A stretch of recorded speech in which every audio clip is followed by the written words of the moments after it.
Facultad Redactoria en Mata, también no bachiller vinculado en lo que es la antropología por la Universidad Católica de Sapienza. También es magíster en teología por la Facultad de Teología Redactor Marta, y actualmente no está por concluir la tesis para obtener lo que es el grado de maestro en gestión de innovación en la Universidad Católica de Sapienza. Muy bien, antes de comenzar, se escucha bien, ¿no? Disculpe que no tenga PPT, el padre Paul ha tenido un inconveniente de último minuto y me ha pedido que le ayude en esta noche con esta ponencia sobre eutanasia. Antes que nada quisiera resaltar que en la actualidad estamos viviendo, como decía el Papa Benedicto XVI, la dictadura del relativismo. En la antigüedad siempre se hablaba de que la verdad era una sola y hoy se habla que cada quien tiene su verdad. Vamos a también analizar y darnos cuenta si es que real, y lo más dramático es que esto se enseña en los colegios, institutos, universidades, en diversos lugares, cada quien tiene su verdad. ¿Cuántos vientos de doctrina hemos tenido, dice el Papa Benedicto XVI, durante estos últimos decenios, estos últimos años? ¿Cuántas corrientes ideológicas se han propagado en los colegios, universidades, en diversos lugares? Ya la pequeña barca del pensamiento cristiano se ha venido zarandeada por las olas, por los ataques a ella, por ideologías como el marxismo, el liberalismo. Hemos llegado hasta el libertinaje, incluso relativizar, si es que, y eso eso se está implantando en la que, digo entre comillas, en la gran Europa, como por ejemplo, y que se quiere implantar aquí, por ejemplo, digo como introducción para este tema de la eutanasia, por ejemplo, el cambiar la currícula escolar para los niños, ¿no? En Europa, si eres varón o mujer, si eres varón y te toca, si te sientes mujer, tienes la posibilidad, si tú quieres, con 4, 5, 6 años o 7 años, cambiarte de sexo. A su vez, si eres mujer y te sientes varón, y se les enseña a masturbarse, a tocarse, etcétera, etcétera. Entonces, la verdad, ante lo que nosotros vivimos en la actualidad, ¿la verdad sigue siendo una sola? ¿O porque ya es antigua, ya no es verdad? Más allá hablamos del colectivismo, hemos pasado del colectivismo al individualismo radical, hemos pasado del ateísmo a un misticismo religioso, infinidad de religiones mostrándose como la verdad. Ahora, seguimos, si nosotros nos ponemos a razonar, ¿sigue siendo la verdad una o cada quien tiene su verdad? O si la verdad sigue siendo una, ¿las demás religiones nos están engañando? ¿Quién nos está engañando y quién nos dice la verdad? Hemos pasado también durante muchos siglos del agnosticismo, es decir, no se puede llegar al conocimiento de Dios. Ahora hemos pasado al sincretismo, es decir, yo puedo ser católico, pero a la vez puedo ir al chamán, puedo ir al brujo, y a la vez puedo, como se practica mucho en el Perú, ir al brujo a pasarme el cu y el huevo, etcétera, etcétera. Hemos pasado de ser fieles a un solo Dios, a creer en distintas cosas, porque en el fondo el hombre quiere llenar un vacío cuando aleja de su vida a Dios. Entonces aquí a quien tiene una fe clara, según el credo de la Iglesia, a menudo, dice el Papa Benedicto XVI, se le aplica la etiqueta a cualquier cristiano que muestra la única verdad, la etiqueta de fundamentalista. Mientras que el relativismo, que acabo de decir hace un momento, es dejarse llevar a la deriva por cualquier viento de doctrina. Hoy día creo en esto, digo que soy católico, pero tengo un Buda, digo soy católico, pero estoy a favor del aborto, entonces soy coherente con lo que creo, y si no creo, ¿soy coherente o también por si acaso existe Dios hago esto? Entonces, yo llego a la conclusión de que en la actualidad el hombre más actúa más y razona menos. Más se deja guiar por los sentimientos o por lo que uno quiere que por lo que son las verdades fundamentales de la fe, de la verdad. A todo esto, ese se ha convertido en un mal cotidiano en la actualidad. Hemos pasado de la libertad para ser feliz a la libertad en hacer lo que yo quiero. Por eso digo, si en la actualidad todo lo que me es lícito hacer para mí, porque como yo soy libre, me lleva hacia un bien, es decir, si yo soy libre de drogarme, de emborracharme todos los días o todos los fines de semana, de gastarme el dinero, por ejemplo, si tuviera familia, de no preocuparte por los hijos, como yo soy libre de hacer lo que quiero, entonces, ¿esa es una verdadera libertad o es una esclavitud? Porque la verdadera libertad tiene que llevarte hacia un bien, es decir, hacerte crecer desde la moral, hacerte crecer como persona, en este caso como católico, hacerte crecer como cristiano.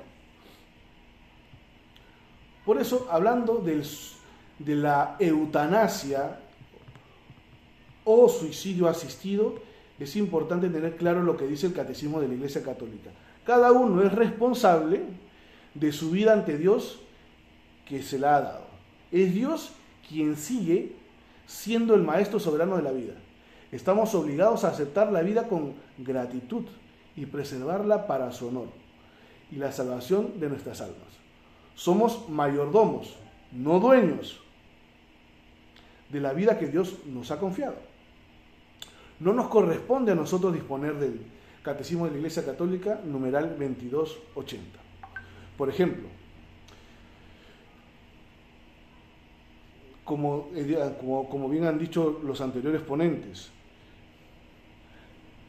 anteriormente, años atrás, siglos atrás, se creía que, y se sigue creyendo, y actualmente la Iglesia sigue creyendo que la vida comienza desde la concepción, que es un ser que se forma en el vientre de la mujer, en el útero de la mujer. Es decir, no es su propio cuerpo, es un cuerpo que se forma. Entonces, si durante muchos siglos se creyó esto como verdad, y hasta hoy la Iglesia lo cree como verdad, pero luego, por un consenso de algunas personas, para fines de lucro, que esto se habla muy poco, ya no es un cuerpo que se forma, sino yo decido sobre mi cuerpo. ¿Por qué tengo que creerlo? ¿Por qué tengo que creer eso? ¿Es verdad? Entonces, ¿se han equivocado durante muchos siglos la Iglesia o se está equivocando las ideologías actuales al respecto? Con respecto a la eutanasia, no me es permitido, dice la Iglesia, desde la moral filosófica cristiana también, no me es permitido quitarme la vida. ¿Por qué? Porque como bien dijeron anteriores ponentes,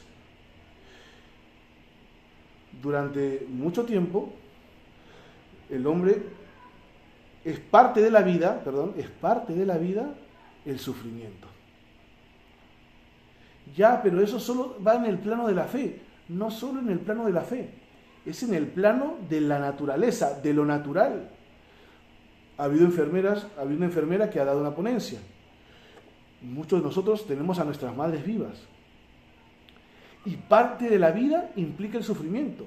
Desde el nacer, nuestras madres nos parieron con sufrimiento.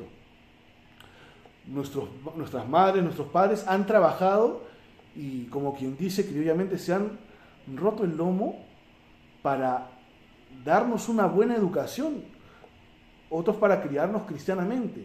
Implica un sufrimiento. Dar más, muchos de nuestros padres han dado más, han maltratado su cuerpo trabajando, sufriendo, para darnos una buena educación y que muchos de ustedes y que todos ustedes tengan una universidad. Eso implica un sufrimiento a los que ya han pasado pobreza o extrema pobreza. Implica de los padres, sobre todo de nuestras madres, quitarse un pan de la boca para darle a su hijo. Un sufrimiento que se le da a su cuerpo. y es natural. Entonces, si el sufrimiento es natural e intrínsecamente parte de la vida del hombre, ¿por qué tendríamos que quitarle el sufrimiento en la parte final? Si es parte de toda la vida. Si nos ponemos a razonar, nosotros vemos, y nuestros padres son como unos héroes para nosotros, porque nos han dado lo que nosotros necesitábamos. Porque se han privado, han entrado en el sufrimiento, han afrontado la realidad de tener 1, 2, 3 hijos o más. ¿Para qué? Se han privado, y eso implica un sufrimiento, dejar de pensar en sí mismo para pensar en el otro, en nosotros que somos sus próximos, también, aunque han vivido con nosotros y aún algunos de ustedes viven con ellos, son sus próximos. Eso implica un sufrimiento. En nuestro país, en estos que hablamos tanto de los 200 años del Bicentenario, hemos tenido héroes que han defendido la bandera. Eso implica un sufrimiento y derramar su sangre por defender la dignidad de nuestra nación. Entonces, ¿por qué tendríamos que quitarle lo que es parte de nuestra vida para evitar el sufrimiento? Hablo desde la razón, no estoy hablando desde la fe. Es cierto, el derecho canónico dice los 10 mandamientos, 5.º mandamiento, no matar. Es verdad, no matar no solo implica quitarle la vida con un arma, con una pistola, con un cuchillo a alguien, sino también quitarle la vida desde la concepción, desde antes de su nacimiento, pero también cuando una persona quiere quitarse la vida, que se le quite la vida con suicidio asistido, ya no pasa a ser protagonista, sino el protagonista ya pasa a ser el médico y los que firman, etcétera, etcétera, sino esta persona pasa a ser un sujeto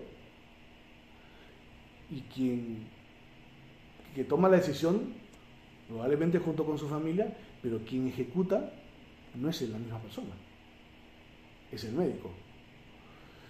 Muchas naciones en la actualidad, sobre todo esto viene de Europa, han legalizado y han considerado el suicidio asistido por médicos y la eutanasia. En algunos países, como los primeros países que se ha dado esto, han sido los países con alto índice de progresismo, como Bélgica, Países Bajos y Canadá. Los casos de suicidio asistido o eutanasia se han vuelto numerosos en estos países como método de muerte. Muchos de estos casos recientes sugieren que los médicos ofrecen habitualmente el suicidio como un tratamiento a los pacientes. Ante esta rápida normalización del suicidio asistido por médicos, cabe recordar, queridos amigos, que hasta hace muy poco la Iglesia Católica prohibía a las personas que se suicidaban los ritos funerarios. En la actualidad, al tener presente de que personas que por sí mismas, es decir, actuando por sí mismos, sin necesidad de la ayuda de otros, se quitan la vida, probablemente estas personas tengan algún problema psiquiátrico, es decir, no tienen todas sus facultades racionales como tal. Entonces, sí pueden hacer, sí se les puede dar. Pero a quienes por sí mismos se quitan la vida, si se considera católico no podría, porque en el fondo es renegar de la voluntad, a quien tiene fe, es renegar de la voluntad de Dios.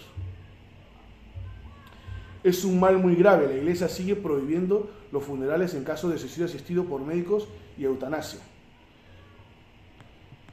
Algunas personas podrían pensar que esto es incongruente con el enfoque misericordioso de la Iglesia hacia el suicidio en general, pero no es así.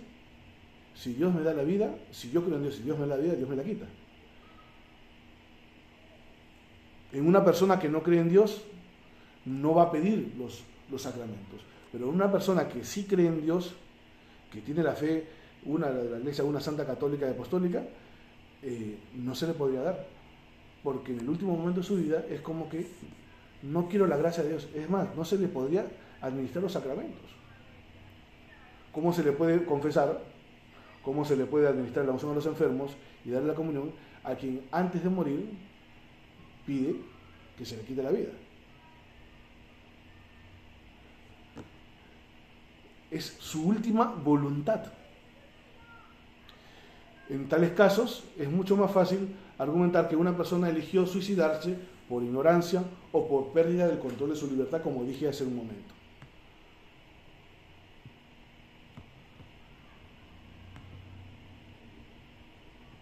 aquí voy ahora a tocar un tema que es del que pocos hablan, sobre situaciones que están pasando a nivel mundial. Quien le quita la vida a una persona, sobre todo un niño que no ha nacido, en aborto, asesinato o apostasía, tiene la excomunión late sentencia. Hay que tener en cuenta, excomunión en el momento. Ahora, en la actualidad, el Papa Francisco nos ha facultado a todos los sacerdotes para perdonar esos pecados, porque son sufrimientos grandísimos, sobre todo quienes cometen asesinato, porque en el fondo, si la persona tiene conciencia, algo le llama dentro del corazón, diciéndole que no solo que has hecho mal, sino que has asesinado a un inocente. Dice el Papa Francisco, señalaría que siempre se debe dar prioridad al derecho a la atención y al tratamiento para todos, de modo que nunca se descarte a los más débiles, sobre todo citando a los ancianos, en particular a los ancianos y a los enfermos. De hecho, la vida es un derecho, la muerte no es un derecho. La vida debe ser bienvenida, no administrada. Y este principio ético se aplica a todos y no solo a los cristianos o creyentes. ¿Por qué? Porque vamos a decir las consecuencias nefastas, morales, pero también que suceden en los países que han promovido esta ley de eutanasia y también el control de la natalidad. Hace algunos años, en la Universidad de Argentina de Buenos Aires, representantes de las religiones abrahámicas, como el cristianismo, el judaísmo, el islam, firmaron una declaración conjunta sobre la situación de las personas mayores en el mundo moderno, es decir, en la actualidad. Esta declaración fue firmada por el arzobispo Vincenzo Paglia, presidente de la Academia Pontificia por la Vida. Y en estas líneas declara que advierte sobre un envejecimiento de la población mundial y la disminución de la tasa de natalidad y el aumento de la esperanza de vida. ¿Cómo es esto? Como señalan los autores de esta declaración, plantean los desafíos en todos los sectores de la sociedad, desde el trabajo, las finanzas, la demanda de bienes y servicios, la protección social y sanitaria, hasta la estructura urbana y los vínculos familiares intergeneracionales. Sin embargo, el tema general de la declaración de estos grupos vienen amenazados por estas tendencias. ¿Quiénes son los que se vienen amenazados? Los ancianos, nuestros abuelos, nuestros tíos, dado que cada vez más personas mayores reciben el apoyo cada vez menos de las personas de edad de trabajar. ¿Saben por qué? Porque ya se ha hecho un control de la natalidad. ¿Y quiénes ayudan en los países? ¿Quiénes son los que ayudan para que los ancianos puedan tener una vejez digna? Son los más jóvenes. Y si no hay jóvenes, ¿qué se hace con los ancianos? Muerte digna. Es un riesgo. Aunque la declaración no menciona específicamente la eutanasia o el suicidio asistido, hace referencia inequívoca a esta amenaza inminente, en muchos casos ya presente, cuando hace referencia a las soluciones buscadas en las etapas más oscuras del siglo XX. Ninguna categoría de seres humanos, advierte los firmantes, debe ser tratada como desechable. Y en este caso, a los ancianos se les trata como desechables, como material de descarte, como dice el Papa Francisco. De esa manera se les trata, bajo un criterio de obsolencia productiva e irrelevancia para la sociedad.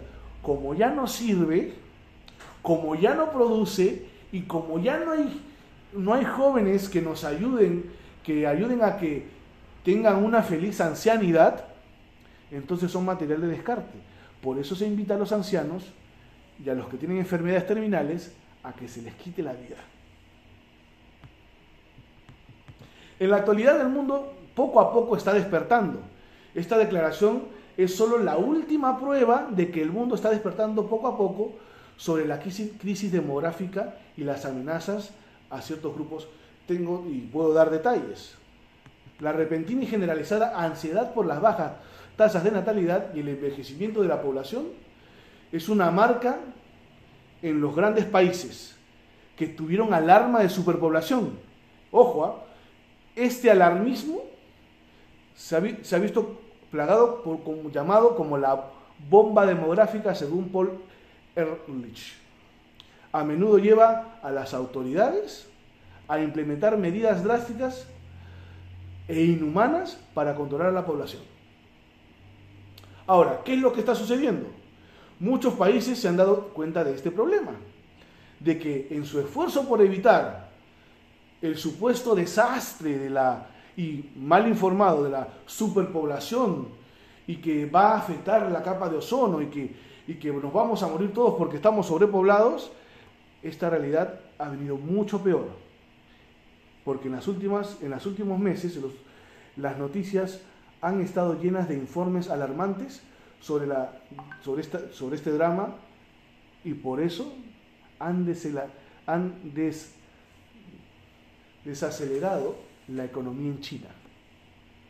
Porque China ha sido uno de los países que ha tenido mucho control de la natalidad y está perdiendo.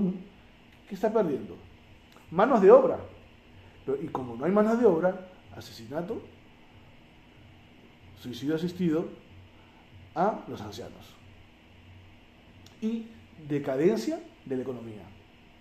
Durante décadas, mucha gente había predicho que China se convertiría en la economía más grande del mundo, ¿no? Hemos escuchado tantas veces. Ahora parece que esa economía se ha topado con un muro.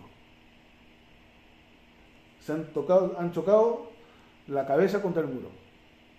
¿Por qué? Porque hay una precaria situación económica, hay causas de la precaria situación económica en China. No solo por el COVID-19, sino muchos economistas señalan la bajísima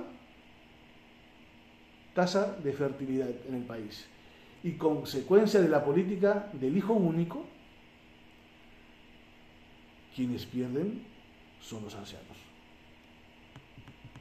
Más allá de que, lógicamente, si las personas abortan, hay un negocio amplísimo con las células madre.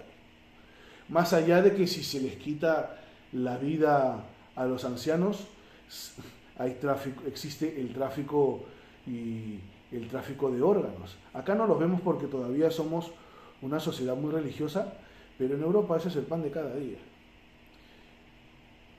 Se mueven millones de millones por las células madre que se le quitan a niños, a ancianos y a las personas que tienen ciertas enfermedades terminales. Incluso cuando tienen hijos, le dicen tienen hijos con síndrome de Down o con algún problema, se les pregunta a los padres si quieren, porque tu hijo en el fondo va a sufrir, no va a ser normal, entonces se le quita la vida. Pero lo que no te dicen es que a partir de ahí hay robo. ¿Y deseas donar los órganos? Hoy por hoy en nuestro país incluso ya no se pregunta de que si vas automáticamente te ponen sí. Si tú no quieres, tú no sabes no se te informa lo que se te va a hacer con los órganos. No hay un detalle, no le llega a tu familia, sabes que los órganos se debemos donar a tal. Es un negocio de millones. Y también con las células madre, con cosméticos, etcétera, los cosméticos más caros. Nadie nos habla de ese punto, que va en contra de la moral, no solo la moral cristiana, sino va en contra de la dignidad de la persona. Un científico social dijo recientemente en la New York Times que los problemas demográficos de China probablemente sean mucho peores de lo que el país admite. Como señala el Times, uno de los libros de Ji Fuxian, que predice una grave crisis demográfica, fue prohibido en China. ¿Por qué prohíben algo? ¿Algún informe claro? Más recientemente, el gobierno chino desestimó las afirmaciones de Xi de que la población del país había comenzado a disminuir en 2018.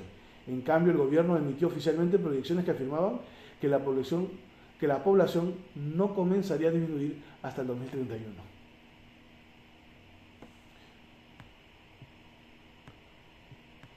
Ancianos. La reciente declaración de las religiones abrámicas, en un intento necesario, en adelante como consecuencias de esta pesadilla demográfica, que buscan convertir, en pocas palabras, a los ancianos como chivos expiatorios. Recientemente, la mayoría de parejas casadas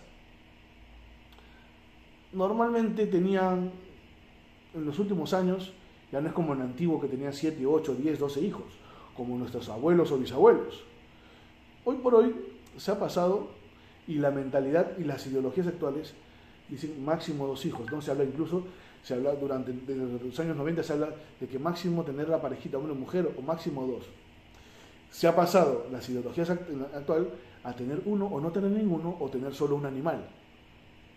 Es más, las ideologías actuales nos llevan ¿a qué? A darle mayor dignidad a los animales y mascotas que al ser humano entre sí. Ya no tendrían varios niños, ya no habrían más jóvenes sanos, que cuidaran la ciudad y que trabajaran y que hagan crecer. Y les proporcionarán, y se les proporciona ya a los ancianos ya no se les proporciona a los ancianos una vejez digna, sino un suicidio asistido. Eso es lo que se está viviendo y es como se está moviendo el mundo, y lógicamente esto es un acto macabro que va en contra de la dignidad de la persona. ¿Quiénes son los que promueven? Son los que mueven el mundo. George Soros y compañía son los que ponen y sacan presidentes, etcétera, etcétera. No es un tema, si me voy por ese tema me ampliaría muchísimo. Por ejemplo, otro país, Japón. Japón tiene una de las peores situaciones demográficas del mundo, ya que está produciendo un cambio siniestro. Muchos jóvenes están expresando un profundo resentimiento hacia las personas mayores, que no pueden o no quieren seguir trabajando, pero que, sin embargo, necesitan importantes recursos. ¿De quiénes? De los jóvenes. Se trabaja muchísimo en Japón, como se trabaja muchísimo en China. Y este es el problema que se está teniendo en la actualidad en el mundo. Por eso, queridos amigos, eso es lo que se los ha enseñado en el último siglo. Un grupo de personas pasa a ser visto como un problema. Los ancianos son un problema, las personas enfermas son un problema, los que tienen diversas discapacidades son un problema, y se les invita a quitarle la vida para que no sean un obstáculo para la sociedad.